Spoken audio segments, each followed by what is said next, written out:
Hello and welcome to episode 14 of deValiante Plays As We Know It by Jaime Scribbles Games. This visual novel is part of Ichio's bundle for racial justice and equality. This visual novel contains strong language and mature themes that may not be suitable for all audiences. Discretion is advised. Now, without further ado, let's get started. I got up and headed to grab a coffee for work. It was just another day, nobody cares. Apparently we're still taking inventory and doing all that. Are we still under... Oh. I got into bed and decided to spend the evening alone. It was getting late and I was tired. Time for bed. I thought you were already in bed.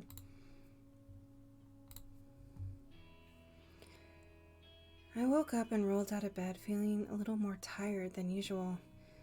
I got ready and headed into work. The room was buzzing with activity. Vince was pacing and looked incredibly tense. As soon as he saw me, he approached.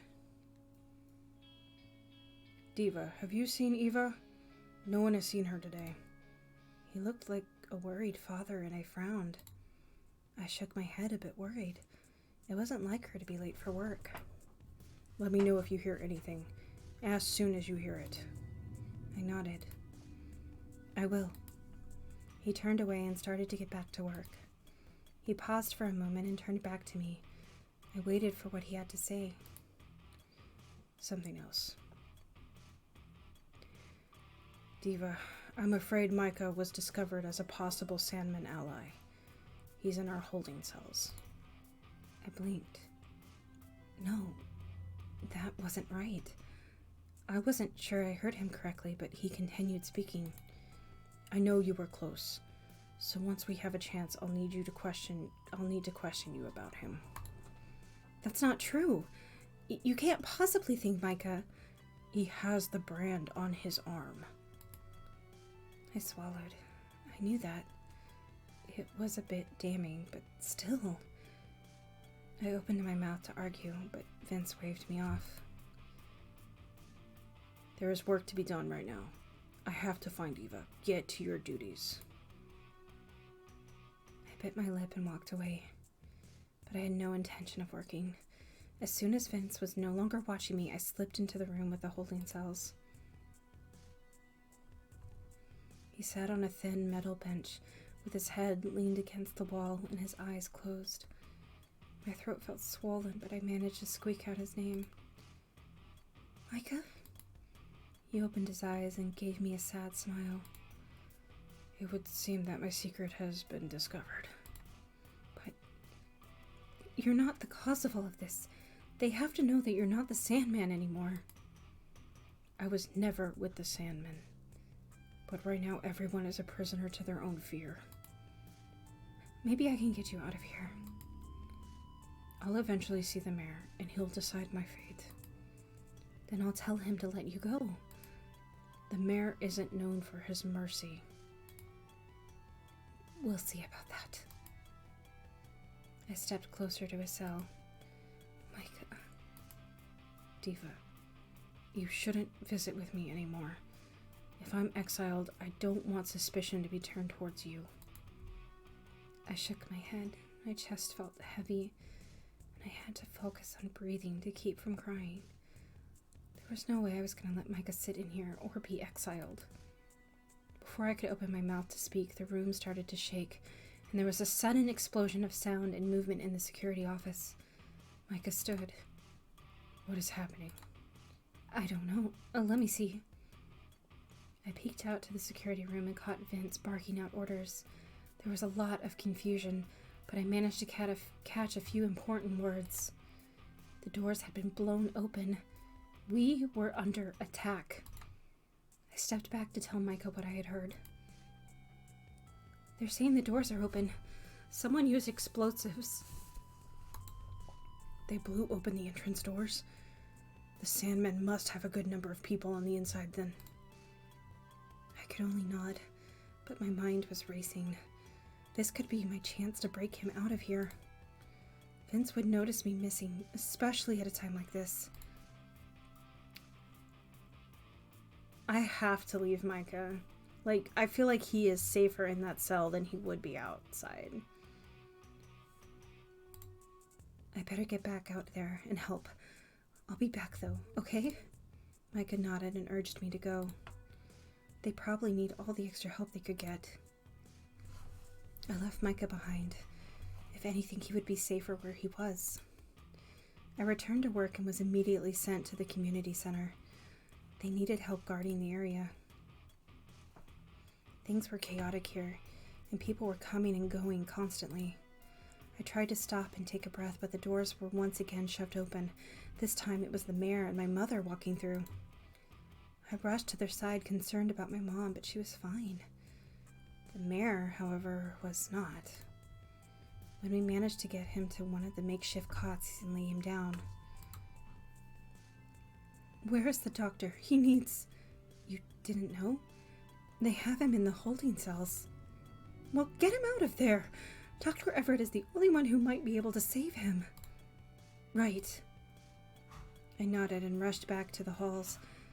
I need to run all the way there. This was good, though.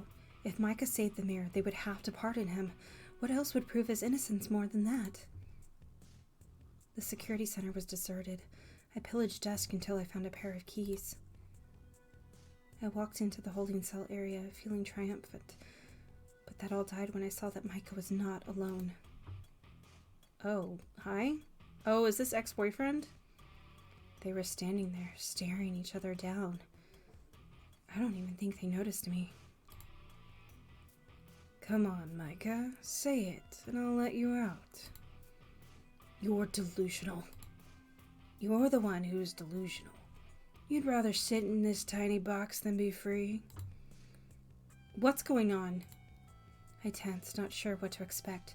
The guy clearly knew Micah, so it must be someone from Micah's past. Yeah, his ex-boyfriend. The man didn't look shocked to see me, or even worried about my presence. He simply lifted his gun and pointed it at me. I expected a threat of some kind, but instead I heard a click. This is like the second visual novel that I've played where the main character either gets shot or shot at. Micah banged on the door and shouted, Ian! She's just another earthworm. Unless... Don't do it. Ian turned away from me, and they both seemed to forget I was there again. I didn't know what to do. He'd been prepared to shoot me just like that. Let me get you out of here. This place will be ours soon. I'm sure he'd forgive you. He'd kill me, and we both know it. Well then, I just wouldn't let him. Things are different there now. I tried to follow what they were saying, and I could only guess that this was the man Micah had spoken of before. You and I both know how this ends, so leave. Micah was so calm. At least he appeared to be. I knew him enough now to know that he was tense, scared. I glanced around the room as discreetly as possible. I had nothing. This guy had a gun. I took a small step towards the door, but Ian pointed the gun at me again. He didn't even look over. Earthworm. Don't move. I only came here to free him. Isn't that your goal as well? Let me unlock the door. Maybe I could reason with him. Once Micah was free, maybe together. I wasn't sure. I couldn't think with the gun pointing at me. Oh, really? You think I'm stupid? She's right, Ian. They found out about my past, so I'm set to be exiled. Or worse, which is why I'm here.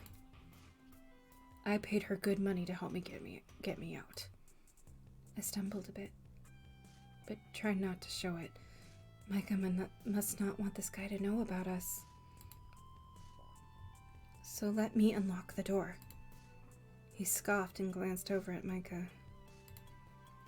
Am I supposed to be buying this? Ian, come with me. We can make it to the next town before he even realizes you're gone. My heart jumped into my throat, but I swallowed and reminded myself to stay calm and wait. He clearly had a plan, and I really wanted to trust him. You're lying. I left him, not you. You're lying again. You left because you always obeyed him, no matter what he told you to do. There was nothing for me there, and you know it. Not while you were so firmly under his control. He frowned and glanced between me and Micah. Fine. Unlock the cell, little earthworm. Either if you try anything funny, I'll shoot you. Both. We had some really good times, Ian. Do you remember when we found that dead rattlesnake? Ian turned away from me and smiled at Micah. I wish we could have seen his face when he saw it in his room. I can't believe how scared your dad is of those things.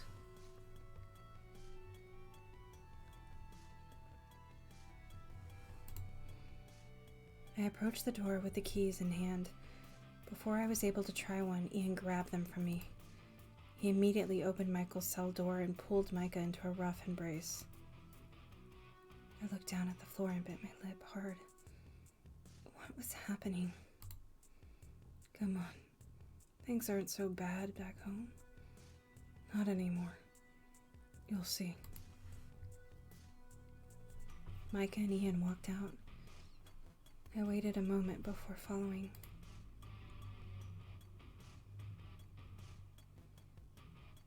I got back to the halls and saw them together. Micah looked back at me with a meaningful look, but I was still confused. My heart was beating too loudly in my head for me to think straight. They'd only taken a few steps away when Micah grabbed a gun from Ian and jumped back. Hey! Micah took another step back and stood beside me. You. I should have known better. What is it about you that makes me stupid, Micah? Huh? I'm sorry, Ian. You should go. No. Shoot me, Micah. Go ahead. He took a step closer to us. Don't. Shoot me, Micah. Go on. You've already stabbed me in the back plenty of times. At least face me for once. Ian practically spit the words at him. Stop. If you can't shoot me, then you can't stop me. He pointed at me. I'll kill her. I'll kill 100 earthworms just like her. You won't. Micah was shaking, but he still held the gun. Go, Ian. Camden will not fall. Get away from him while you still can. Shoot. The air between them was tense. There seemed to be a standstill. Micah had the gun, but I didn't think he would actually use it. Ian seemed to know this too. It made my skin crawl, but I had to stay calm and do nothing. I needed to trust that Micah knew what he was doing. I bit down on the inside of my cheek and forced myself to just wait. Micah raised the gun to Ian's face and pulled the trigger. I gasped and jumped, but he had moved it so the bullet missed. Ian staggered back, though he was uninjured. Micah and Ian shared a look, and my ears were ringing from the gunshot. For a long, stressful moment, I thought Ian might press the issue, but he turned and left. We should get to the clinic and help Iris. The clinic. Oh, fuck, the mayor! I dragged Micah to the community center and explained the situation along the way. When we got there, we learned that it was too late. It had taken me too long to get Micah back, thanks to Ian. Micah jumped instantly into doctor mode, grabbed a spare uniform, and got to work helping out the clinic. Even with the news of the mayor's death spreading, Camden was holding strong. Then the dust settled, and an air of relief fluttered through the room. It was over, and Camden had won? I found Micah and jumped into his arms. It was really, truly over. He reluctantly pulled away from me so that he could get back to helping the injured. Mom stepped up and arranged to give a speech tomorrow. Without the mayor, things in Camden would be chaotic until the new leadership was found. I didn't know what would happen tomorrow or if Camden would truly survive this major setback, but at least the fighting was over. I knew one thing. Nothing would ever be the same again. The end. What the hell happened to Eva, though? Like, where is she?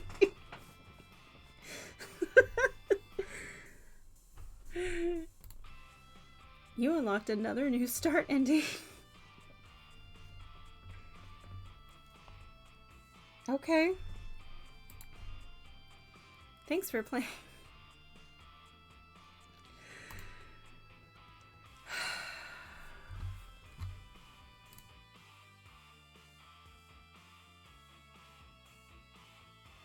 Thank you for joining me as I played As We Know It by Jaime Scribbles Games. Oh boy, where do I start? Normally, I don't like to dwell on the negatives of a game that I actually enjoyed playing through, but the negatives in this brought down the enjoyment for me tremendously.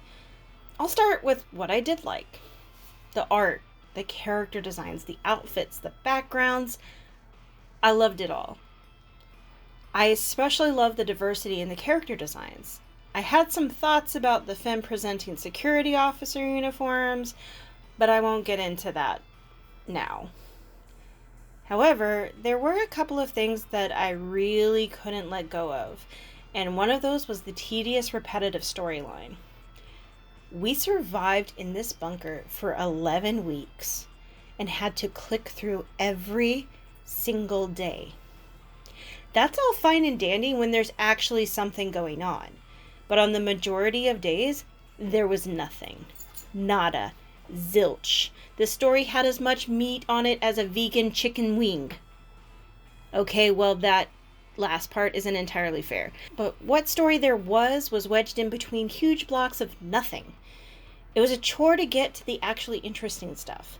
If there was a skip week button, I'm pretty sure I would have spam clicked it after the third week. The world building in this story is incredible. We learned so much about the post-apocalyptic hellscape our characters have found themselves in and how they managed to survive all of this time. Unfortunately, this world just happens to be in a visual novel that suffered from too many options syndrome. There were multiple times that the choices I made led me down a certain path only to have knowledge I had already obtained regurgitated at me. The choice pathways were not connected very well, and though I understand that something like that is near impossible to get perfectly, it still made the story feel disjointed. The only way for this to be fixed would be to significantly reduce the number of choices and pathways the player can choose. These choices also didn't seem like they really affected the story all that much. Certain plot points were, of course, locked in, but they were locked in a way that felt like you didn't actually have any control over what was happening in the story. Like you didn't get to choose who you romanced.